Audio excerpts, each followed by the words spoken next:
you guys, it's Teresa and welcome back to my channel. Today's video I am going to be filming my physical TBR, or I'm going to be talking about my physical TBR. According to Goodreads, I have 33 books on my physical TBR. This is not including arcs because I keep track of those separately. I'm pretty sure I'm missing a couple from this list. I don't do well with numbers. I tried to work on my budget this morning and I gave myself an anxiety attack because numbers make me panic. So, yeah. We're not gonna talk about numbers, but we're just gonna get in the list. The first book that I have on my physical TBR is actually one that I got like a while ago, and that is Irish Fairy and Folktales. My mother got this for me for Christmas actually. It's just a cute little Barnes & Noble special edition that have a bunch of Irish folk and fairy tales. I have a couple of Irish books in here that I bought when I was studying abroad. But I haven't gotten a chance to read through all of them just quite yet. But yeah, I need to get to this. It's a pretty short book, so I don't know why it's taken me so long to pick it up. I think it just got buried back when I had like my older setup a few months ago. It was buried behind like some other books and I couldn't really find it. So now that it's a little bit out in the open, we might read it sometime soon. The next book on this list is I Am Not Your Perfect Mexican Daughter by Erica L. Sanchez. This is a YA contemporary novel following, well, I don't know, I bought this book so long ago. It was really like popular around the time it came out, but then it lost some traction. It was a National Book Award finalist, as we can tell. And basically what this is about, I'm just going to read the synopsis because, you know, that's where we're at. Perfect Mexican daughters do not go away for college. They do not move out of their parents' house after high school graduation. Perfect Mexican daughters never abandon their family. But Julia is not your perfect Mexican daughter. That was her sister Olga's role. Then a tragic accident leaves Olga dead and Julia reassembling the shattered pieces of her family. And no one seems to acknowledge that Julia is broken too. Instead, her mother channels her grief into pointing out every possible way Julia has failed. But it's not long before Julia suspects that Olga might not have been as perfect as everyone thought. With the help of her best friend Lorena and her first love, first everything, Connor, Julia is determined to uncover the truth. Was Olga really what she seemed, and how can Julia even attempt to live up to a seemingly impossible ideal? Sounds interesting, but I'm also very confused by the little blurb in the top because it says a poignant and laugh out loud funny story. But there's nothing about the synopsis that screams funny to me, so I'm confuzzled. The next book that I have on my very long TBR is If We Were Villains by M.L. Rio. This is, from what I've heard, basically the secret history, dark academia meets vicious and Shakespeare. Basically, this kid comes out after 10 years of being in jail because of a murder that happened in his school, and they're trying to figure out exactly what happened. And I know this has a lot of like dark academia stuff to it. It's an adult novel. There's a dead bird on the cover. I need to read this, but I read a couple of people's reviews on it and heard a couple of them on Booktube, and a lot of people seem to say that if you're not very well versed in the concept of Shakespeare, you might get a little confused because they make a lot of references. So I'm a little concerned about that, but I'm gonna go ahead and try to pick this up eventually, you know. I might just swallow through and pick it up sometime. I feel like I've read enough Shakespeare that I can Google my way through this. The next book is another Shakespeare-related book, and that is Miranda and Malcolm by Catherine Duckett. This is a retelling. You're gonna frick up my white balance. It's fine. This is a retelling of The Tempest by William Shakespeare. Instead, we're following Miranda, and this is apparently hella queer. I actually haven't read The Tempest in quite some time. I read that back in college and it was a very bad class. I just did not like the teacher. So we are currently suffering with little knowledge about The Tempest and purchased a Tempest retelling.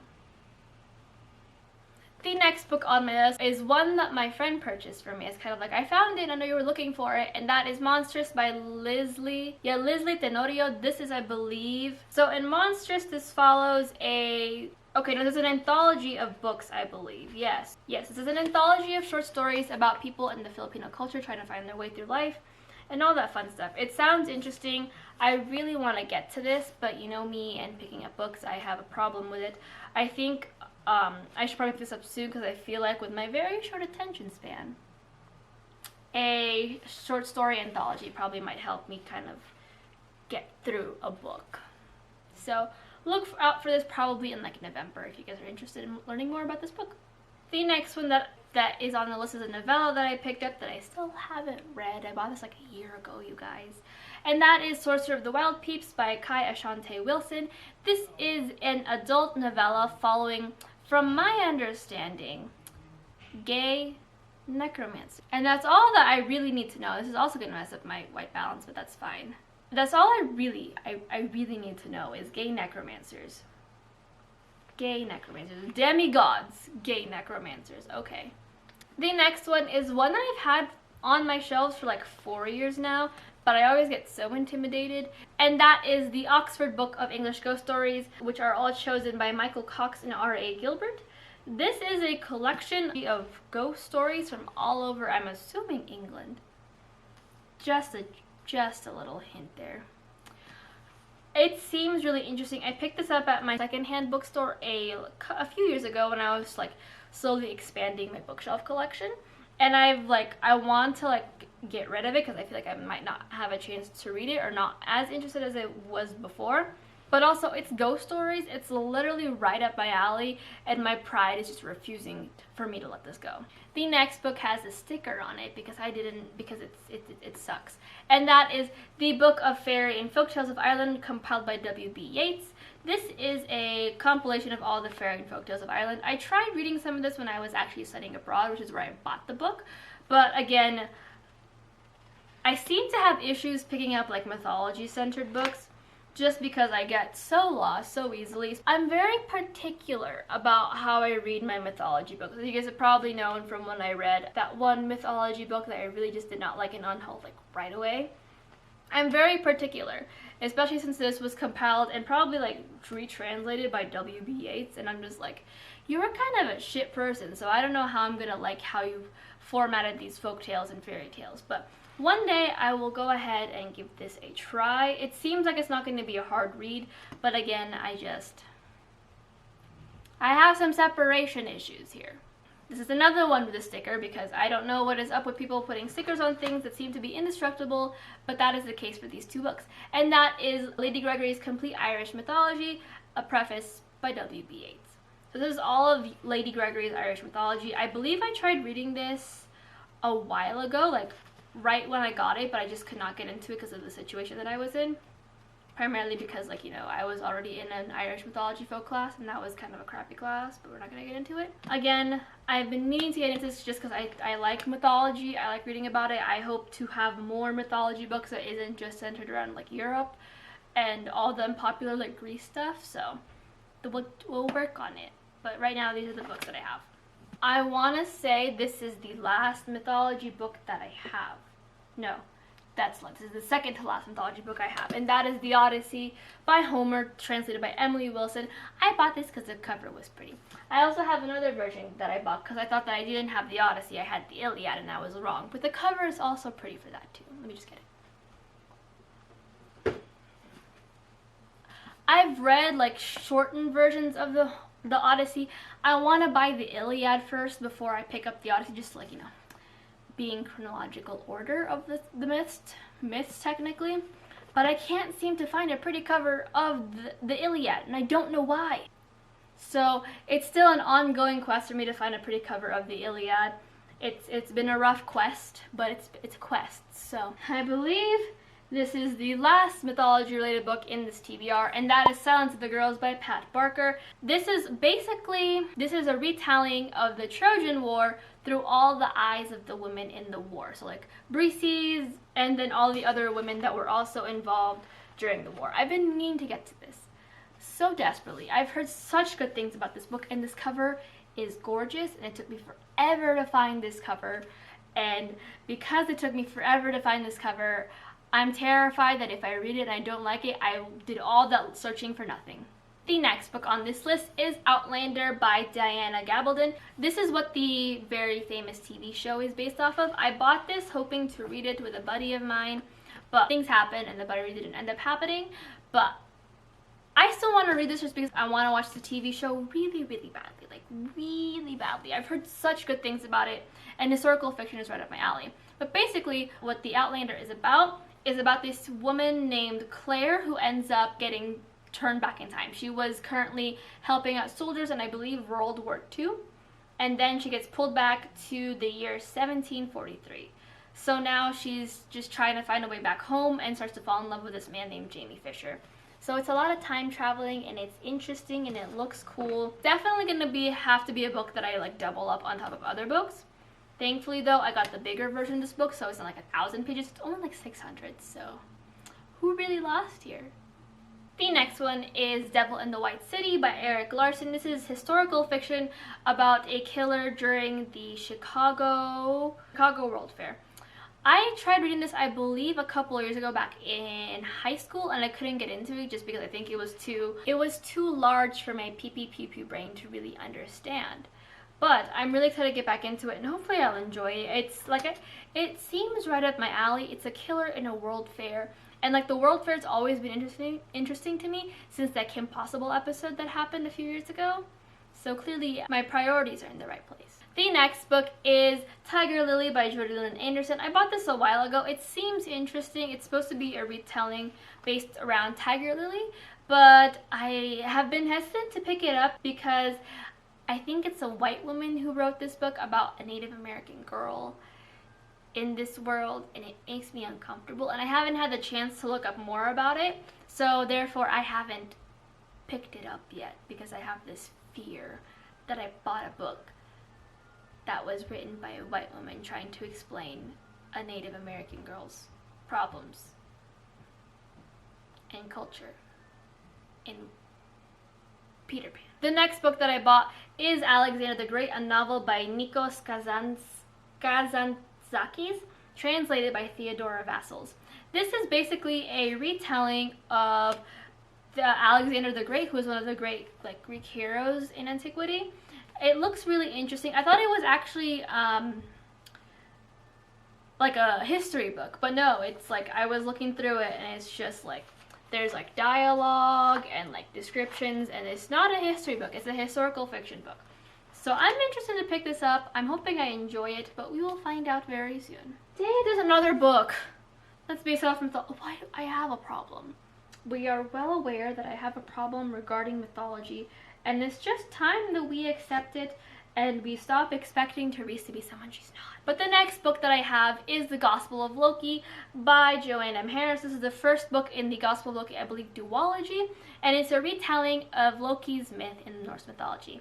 Not gonna lie, this was a cover buy. I saw the second book on Instagram, and I picked up the first book because it was so pretty and shiny, and I just... Whoever said don't judge a book by their cover never looked at pretty books. Because this is all I do apparently, is just judge books by their cover. Okay, now I think this is the last one that is mythology based. And that is The Cold is in Her Bones by Peter Nelvain Arsdale. This is a retelling of the Medusa myth where a curse goes around and like steals women. And Mila makes a friend, and then her friend goes missing because of the curse. That's all I know. I've been meaning to pick this up. It's been on my TBR for quite some time now. Again, another cover buy. It's just so pretty. And the one thing that kept me from reading this is because I literally heard a lot about this when it was coming out, and then no one talked about it after. And I'm just very confused as to what BookTube is doing, where they pick up books and they don't bring it up ever again. Like, you guys, can you always like inform me in an unhaul if you like read it or not? Because I'm sitting here like, what is... But thankfully it's a pretty short book, so I shouldn't have a problem like blasting through it if I decide to pick it up in the near future. The next book on this list is The Magicians by Lev Grossman. This is what the very fancy and very loved TV show is based off of. No spoilers, I still have the last season to watch and I'm just not ready for it. This is where Quentin Coldwater finds out that there is a world beyond our own and magic exists, and he gets to go to college in it. Basically, it's from what my understanding of the TV show, it's Harry Potter in graduate school on crack. And I don't know if it's actually, if anyone's queer in this book series, but in the TV show, everyone's hella gay. Hella gay. So, very excited to see what this is about. It's like, Honestly, I need something better than Harry Potter to fix the void in my life. It's not really much of a void, really. It's just a seething hatred for all things Harry Potter at the current moment that probably won't heal for a while. The next book is The Fifth Season by N.K. Jemisin. I've been meaning to pick this up for a long time, and I have actually no idea what this is about. I don't know what this book is about. I heard it's really good. I believe my good friend Sam has read it, and she enjoys it, so I think it's fantasy or sci-fi or dystopian something, but I will let you guys know when I pick this up, hopefully soon. The next book that is on this list that I recently purchased, actually because I have no self-control, is The Wolf of Oriñaro by K.S. Veloso. All I know is that a Filipino wrote this. I know this involves some Filipino folklore, and it's high fantasy, it's adult. That's all I need to know. That and that Kate from Your Tita Kate really likes this book. But that's all I need to know. That's it. That's it, because I don't think I've ever seen my face in a high fantasy adult setting, and my little self who sat there and like picked at little straws to find a good brown haired girl to represent herself, or a good Asian girl or something, has something. So I'm excited to get into it. Like I said, I've heard nothing but good about it. I don't know anything about this book other than it's Filipino wrote it. It has Filipino mythology, and the series is actually called The Bitch Queen. The Bitch Queen of something something. So the next book is another gift, and that is With Fire on High by Elizabeth Acevedo. This is a YA contemporary novel following a young girl who is a single mother and wants to become a cook. It seems really good, and we all know how I feel about Elizabeth Acevedo's writing. I've never read anything from her that is just prose. Most of the 2 books that I have read from her are in verse, but I feel like it's just going to be just as magical as the books that I've read, and it involves food. Like, there are mangoes on the cover. So it's gonna be great. It's gonna be great. And like, it's just a gorgeous cover. I love her covers. I love her covers, you guys. You have no idea. Look at that. So good. So good. The next book is another YA book, and that is Patron Saints of Nothing by Randy Rebay. This is a National Book Award finalist, and it's a YA contemporary novel following a Filipino boy who returns to the Philippines after his cousin is found dead. It involves President Duterte's war on drugs. It's really hard-hitting from what I've heard, and it sounds really good and really heartbreaking, and I'm super excited to read it, as you guys can tell.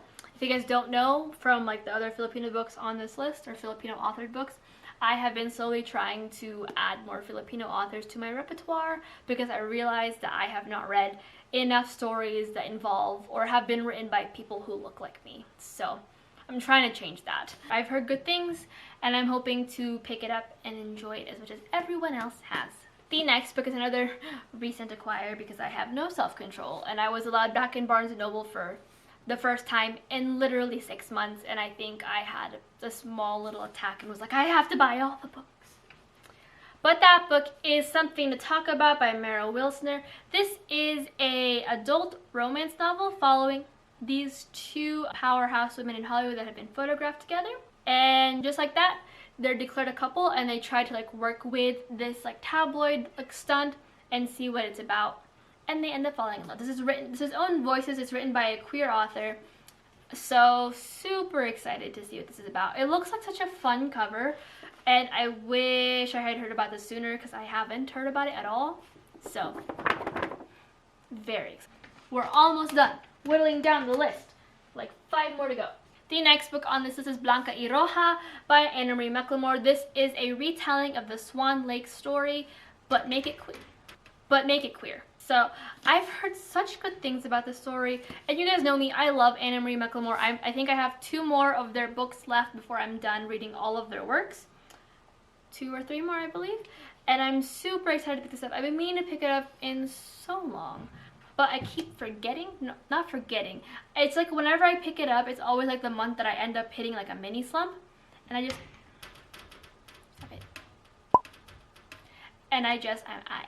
it. I need it. I need to read it because it's hurting me, but also all of Anna Marie McLemore's books hurt me, so it's probably adding to my hesitation. The next book on this is a book that I've been waiting for a hot minute, and that is The Beautiful by Renee Adjei. This is a YA historical paranormal romance. It involves vampires in New Orleans during 1872. And y'all know me, I love New Orleans. And this is written by a POC author with, I believe, what Kate said, POC characters. So I'm just like, right up my alley. The next book is one that I've been putting up for a while, and I was excited for it for a minute, and then I don't know what happened. And that is Wonder Woman Warbringer by Leigh Bardugo. I was really excited for this kind of weird offshoot that Bloomsbury, whoever is doing these books, decided to do, where they picked up like some very famous and well-known YA authors and had them rewrite some of DC's pretty well-known like stars. I wish they'd do one on Nightwing, but I'm not getting into that. And I believe Wonder Woman was the first one out of that chunk. I've been meaning to read it. I heard mixed things about it. It was either really good or just kind of bland. And I believe Lisa and I are planning a buddy read of this sometime. Don't know when, because we're both hot messes who can't plan anything, but it's fine. And it seems interesting. Like, I like the Wonder Woman comic book history and the comic book lore, but I don't know how Leigh Bardugo spun this, because she never struck me as a comic book gal. But, you know, I don't know her personally, so I can't really be like, oh, I'm surprised. Because I don't know her personally. Second to last book. We're almost there. The second to last book on this list is the Crescent City, House of Earth and Blood. Oh, is it House of Earth and Blood? Crescent City, House of Earth and Blood by Sarah J. Maas. This is Sarah J. Maas's adult debut novel. And I don't know a lot about it, other than there's a lot of stuff in here and a lot of fantasy.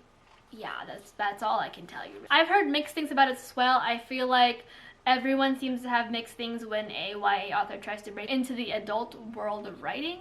So you either like it or you hate it. I feel like it depends on where you stand with Sarah J. Maas's like writing style. I happen to enjoy her writing style. I feel like she's grown since like her A Court of Thorn Roses. She's definitely become more of an adult or a new adult author to me. So I'm excited to see what she has to offer with Crescent City. And yeah, we'll see where this goes. But the last book on this list is Into the Water by Paula Hawkins. She is the one who wrote Girl in the Train, and I believe this involves another murder mystery. It's an adult thriller, I believe, where a single mother turns up dead at the river, and then basically a bunch of women keep popping up in the river, and someone has to come in and figure out what the heck happened and why it's happening. I've had this book for a while. I think I was at Barnes & Noble for like $8, the hardcover too. So I am excited to pick this up when I get the chance to. Hopefully it's sometime soon. But that is it for the list of books that I would like to read in the near future. It's a lot, but you know, at least it's like 30 books and not like what some people do, which is like have 100. So I'm not too terrified by this pile. The problem with me is I just have to start it. It's choosing the books and sticking to it where my brain just kind of has a moment and needs to like lay down. But yeah, if you guys want me to prioritize any of these books, please let me know in the comments down below. I'd be happy to do that for you. And until next time, all my social media links will be down below, as well as any other booktubers that I've mentioned. Hit like, subscribe, comment, all that fun stuff, and I'll talk to you guys in my next video. Bye!